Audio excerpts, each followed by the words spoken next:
Elect a clown, you get a circus, and that's exactly what's happening in Kanks's administration.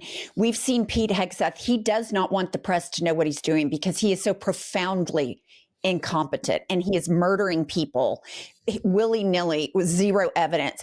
So this surprised me zero, that conspiracy theorist in chief, Laura Loomer, far-right activist, given credentials to cover the Pentagon.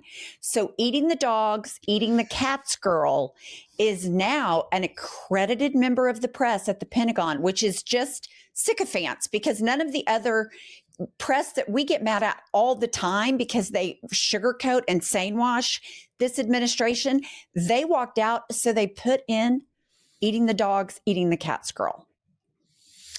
It's just breathtaking. It really is. And, here's one thing that I think they're blowing their wad. Okay. Mm-hmm. I think they cannot help themselves with their impulse control, and they are accelerating the insanity because they have the inability to play the tape through. And I think it's backfiring. And I think with these Democratic victories, I think that these victories, when sitting politicians that are centrist, that know that Kanks is a nut, they know that she's a conspiracy theorist, but they just ride public opinion. These victories are going to give some moderate people in the House the insight to say, oh, I need to start distancing myself from this regime.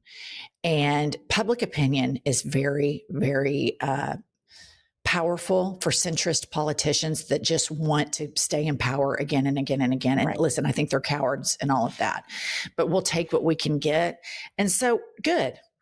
Let's put Laura Loomer in charge or over at Pentagon Press, and let's just keep this insanity going, because if they were doing all of this stuff incrementally, the fascist takeover, the fascist coup, it would be far more terrifying than the horror that we're experiencing right now. I think you're right. I do. I think that some of these Republicans that refuse to go to town halls are now going to look and say, I'm qualified to do nothing else than be a congressman for my backward ass state. So I need to jump on board with what my constituents want and quit being a puppy for Donald Trump. And then we have, this, even for Trump, who is a vile, craven person, he is weaponizing hunger for his regime. This is what he posted yesterday. And I want to remind everybody, a court last week said you cannot withhold emergency funds and not fund SNAP. So he is violating a court order, and he says SNAP benefits, which increased by billions and billions of dollars, manyfold, not as much as what you're sending to Argentina and Israel during crooked Joe Biden's disastrous term in office, due to the fact that they were haphazardly handed to anyone for the asking and opposed to just those in need, which is the purpose of SNAP, will be given only when the radical left Democrats open up the government, which they can easily do, and not before. Thank you for your attention to this matter, President DJT. And my thought is, this is a clear, contemptible offense and violation of a court order. Full stop. I mean, he is openly violating a court order. And then I thought, how despicable for anyone, much less the president of the United States, to bargain with people eating nutrition. That he is saying, I would rather people starve than not get what I want. And even for Kanks, I thought that was pretty startling. The Republican Party has been doing this for as long as I can remember. All of my adult life, they have demeaned people on SNAP benefits. They have criticized their food choices, even though the worst food imaginable are the only things that the SNAP benefits can provide. Right. They have done a very effective, diabolical job demonizing people that work for minimum wage and make minimum wage as somehow welfare queens, when the real welfare queens are the corporations that exploit exploit their labor. And so this doesn't surprise me much at all. This is modern day, an extension of modern day republicanism. He's just a little bit more cruel, but Ronald Reagan was this way. George W. Bush was this way. Mitch McConnell's this way. This is a Republican Party policy. Demean the poor, demean the hungry, demean the sick, make fun of hardworking people that do manual physical labor and tell them they're not working hard enough and they're not worthy of anything, while we subsidize these corporations that refuse to pay you a livable wage. Well, it's coming. And I hope that the Supreme Court doesn't back down on this, because I do not believe that this falls within the executive order to defy a court order. Not that there's anybody that can hold Trump in contempt, because we know Pam Bondi has her lips plastered to his ass. And then here's what's so funny. Karoline KKK Leavitt is on TV giving a press conference at the same time Trump is holding SNAP benefits hostage, and she just lies for him. Here she goes. Thanks so much, Karoline. Can you help clear up some confusion about SNAP benefits? Because the president just posted that they will only be given out when the radical left Democrats open the government and not before. But just yesterday, the administration said it would comply with a court order to expend the full amount of SNAP contingency funds by end of business day yesterday. So did the administration distribute that money or defy that court order? No, the administration is fully complying with the court order. I just spoke to the president about it. The recipients of these SNAP benefits need to understand it's going to take some time to receive this money, because the Democrats have forced the administration into a very untenable position. We are okay, stop.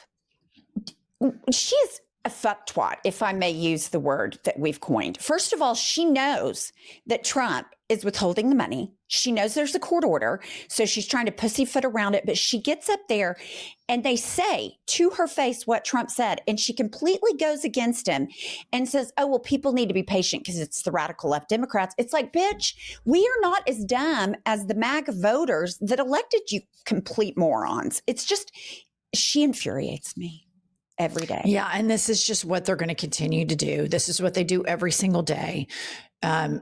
To have an expectation that we're going to get any truth or anything but gaslighting spin from this administration would be a fool's errand on our part. But the good news right now, you guys, is their bullshit isn't working. And we have data to back that up. We can see that people are now clear-eyed that they were lied to, that he said he was going to fix inflation on day one, that he was going to fix all of these things.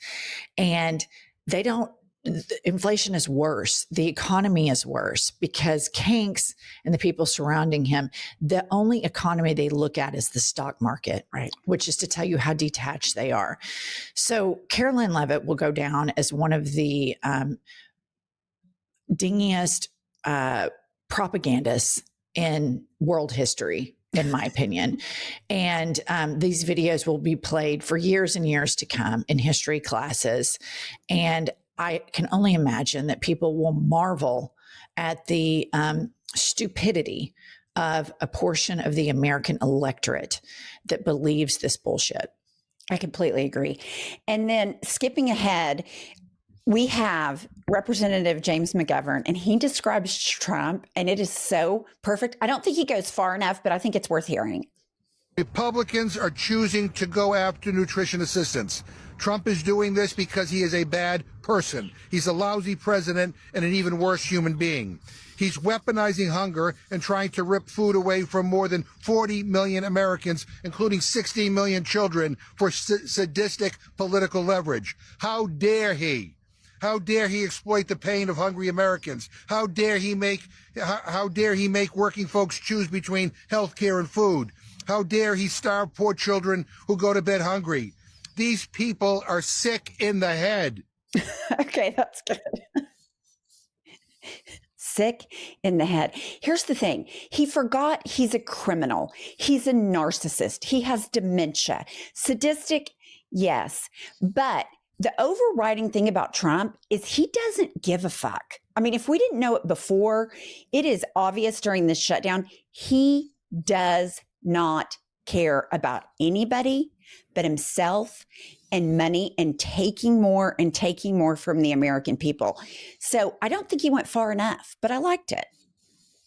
I think the connection to sadism is really appropriate, especially when you look at the White House social media feeds and how sadistic they are. And they flaunt the cruelty that our government is imposing upon immigrants, and that we have a Supreme Court that said, yes, you can racially profile. Right. You absolutely can racially profile. And this election cycle that we just had and these victories, it's going to be interesting to see what happens in the House. They're just one vote away from releasing the Epstein files. And Pumps, I think if those files are released, the dam is going to break. Kanks is dementia. He's a lame duck. He's quacking like a crazy ass duck on LSD. All right. That's what it looks like as he's running around. And people in the MAGA movement have identified his mortality because it is on full display. He's a senior citizen. His cankles just, I mean, you can just tell like curtains are closing here and people are seeing that.